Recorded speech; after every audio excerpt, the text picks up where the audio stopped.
অসমত থকা প্ৰতিজন যাৰ কেঁচা ঘৰ থকা ব্যক্তিসকলে আগন্তুক দিনত পকী ঘৰ তেওঁলোকে পাব।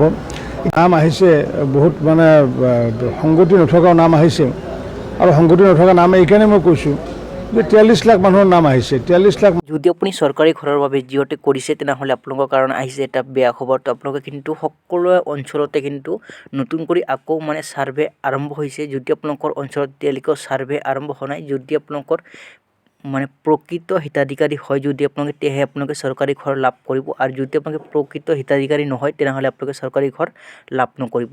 তো যিসকল মানুহে চৰকাৰী ঘৰৰ জিঅ'টেক বা আপোনালোকে ইকেৱাইচিটো সম্পূৰ্ণ কৰিছে, এই সকলৰ বাবে কিন্তু আহিছে এটা গুৰুত্বপূৰ্ণ এটা আপডেট। এই আপডেটটো যদি আপোনালোকে নাজানে তেনেহ'লে আপোনালোকে চৰকাৰী ঘৰৰ পৰা কিন্তু আপোনালোকে বঞ্চিত হ'ব। এই ভিডিঅ'টো যদি প্ৰথমবাৰলৈ ভিজিট কৰি চেনেলটো ছাবস্ক্ৰাইব কৰি ৰাখিব আৰু আপোনালোকৰ বন্ধু বান্ধৱীসকললৈ ভিডিঅ'টো শ্বেয়াৰ কৰি দিব, যাতে সেইসকল মানুহে চৰকাৰী ঘৰৰ বাবে মানে সম্পূৰ্ণ তথ্যখিনি জানিব পাৰে। তো এইটো মই কোৱা কথা নহয়, এইটো ৰঞ্জিত দাস ডাঙৰীয়াই এই কথাটো ঘোষণা কৰিছে। আৰু লগতে আপোনালোকে কোনসকল মানুহে এই চৰকাৰী ঘৰ লাভ কৰিব, এই ভিডিঅ'টো আপোনালোকে সম্পূৰ্ণকৈ চাব, চালিহে আপোনালোকে সকলো কথা আপোনালোকে জানিব পাৰিব। আশা কৰিছোঁ আপোনালোকে সম্পূৰ্ণকৈ এই ভিডিঅ'টো চাব, চালিহে আপোনালোকে চৰকাৰী ঘৰৰ বাবে নতুন যিটো আপডেট আহিছে এই আপডেটটো আপোনালোকে সকলোৱে জানিব পাৰিব। গৃহহীন যিমান লোক আছে সেইসকলক প্ৰত্যেক ঘৰ গৃহহীন লোক বা যাৰ কেঁচা ঘৰ, আমি তেওঁলোকক ইতিমধ্যে আমি সংকল্প লৈছিলোঁ পকী ঘৰ দিয়াৰ ব্যৱস্থা আমি কৰা। মাননীয় মুখ্যমন্ত্ৰী ডাঙৰীয়াই এই বিষয়ে আগতে সদৰি কৰিছে, ময়ো আজি সদৰি কৰিছোঁ যে অসমত থকা প্ৰতিজন যাৰ কেঁচা ঘৰ থকা ব্যক্তিসকলে আগন্তুক দিনত পকী ঘৰ তেওঁলোকে পাব। ইতিমধ্যে আমাৰ 28 লাখ ঘৰ আমাক আবণ্টন দিছিলে মাননীয় প্ৰধানমন্ত্ৰী নৰেন্দ্ৰ মোদী ডাঙৰীয়াৰ নেতৃত্বত, আৰু 28 লাখৰ ভিতৰত ইতিমধ্যে 22 লাখ আমাৰ সম্পূৰ্ণ হৈছে। বাকী আমাৰ 6 লাখৰ কাম নিৰ্মাণ কাৰ্য চলি আছে। অতি শীঘ্ৰে তেওঁলোকৰ এমাহ দুমাহৰ ভিতৰতে কামবোৰ সম্পূৰ্ণ হ'বগৈ। ইয়াৰ মাজতে আমাৰ ভাল খবৰ যে আমাক নতুনকৈ অতি কমেও 10 লাখ ঘৰ প্ৰধানমন্ত্ৰী নৰেন্দ্ৰ মোদী ডাঙৰীয়াই আমাক নতুনকৈ আবণ্টন দিব, ভাৰত চৰকাৰে আবণ্টন দিব।